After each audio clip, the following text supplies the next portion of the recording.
what are the budget implications? If you buy a home, Linda, and it's a house in Parramatta, okay, and you're going to knock down that house and build a brand new house and sell it, from my understanding, a new buyer cannot buy that as a brand new property, because with brand new property, you can still negatively gear.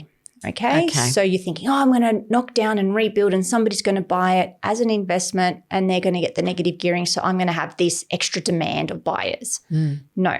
Okay. However, if you buy that house in Parramatta and you drop it down and then you build duplexes, because you're adding to the supply, you're knocking down one to build two. Yeah, right. That then you go ahead and buy it. You will then get the benefit of the negative gearing. So as a developer, you have then broadened up your market, because you're going, okay, might get owner occupiers, but I may get those that want to buy for that negative gearing. So the investor market that might have bought an apartment and was able to negatively gear it, we're saying, based on what the budget is telling us now, we think that those buyers are going to move into brand new builds. They want them to. Not all will. Yeah. I still don't believe buying brand new is a very smart investment decision for the sake of a small tax incentive. Yeah, okay. That's interesting. So if you're basing your whole investment strategy because the government's allowing you to claim a little bit of a negative loss against your income, probably not the best strategy.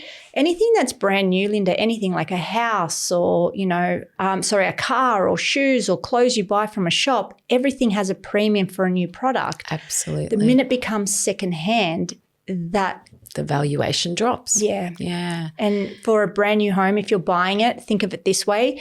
You're buying the home, it's new. The developers put some, marketing premium on it because that's marketed. They had to build it. They had a showroom. It's fancy. It's, all that.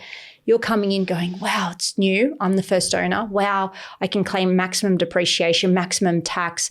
You're probably going to, maybe some government incentive, you're going to pay a little bit for it. But the minute it becomes secondhand, that cream on top is no longer there.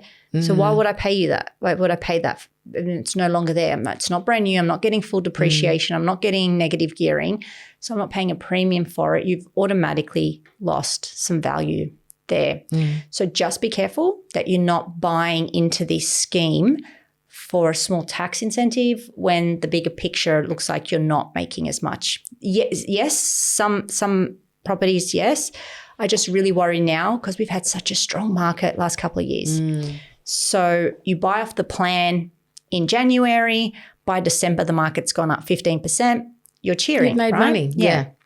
But if the opposite happens, if you buy in January and the market drops by 15%, just example, the valuer will value it in December based on their valuation. That's what the bank will lend you, regardless of what you paid for it in January. Yeah. So just beware. Beware. Okay. Yeah. So in terms of what else the government with the incentive, for capital gains, it's a little bit trickier because there is a date that so if you own anything before the 1st of July 2027, the old 50% capital gains tax rule applies. And that's what they mean by grandfathered? Correct. Yeah. Yeah. So grandfathered just basically means rules as is. We're keeping it exactly the same. But after that date, they're going to then base it on inflation indexation. That's really complicated, Linda. Even I know what it means, but it means that every year the government, the HO will come out and say, this year the inflation index number is 3.7. So they're going to work out, they're going to adjust your growth by 3.7, and every year it might be 2.8, 4. The accountant will have to index every year individually until you sell, and then any gain from 1 July 2027 until you sell will every year be incrementally adjusted to work out your true gain. But it's indexed based on that. Nuts. That's great. Accountants and valuers are going to be very busy for the next few years. And it's crazy. Yes. Yeah. Where the old way is you bought it for $1 million, you sold it for $2 million, divide it in half, pay your tax. Yeah. Simple. Right? And it's, you don't like, even if you don't quite grasp that, you're like, okay, something to do with whatever the gain is. I just split it in half and then I'll pay tax. I don't have to. This is every year different indexation. It's so confusing. It's complicated. Yeah. Why do you think they've chosen to go down this path? Do you think that their strategy is going to work? Because ultimately what they're saying is they want more housing and they want people to increase, to make housing more affordable. But do you think that's actually what's going to happen? I just think they've overcomplicated it. Yeah. I think that they could have done such a better job. I don't really think that they got advice from the right people. They had the right advisors in the room. I think that they were thinking, oh, okay, why don't we just index it? It just felt like it was a school project and it was a group assignment. And then you had, 10 people around a table, which probably what it was. And like, oh, I have an idea. Oh, what about this? Oh, that sounds good. And then you had one person sitting there just writing down, probably chucked it in ChatGPT and said, make this make sense. And ChatGPT is like, based on the conversation that you had around the table, this is what I suggest. And then that's how it seemed from the outside.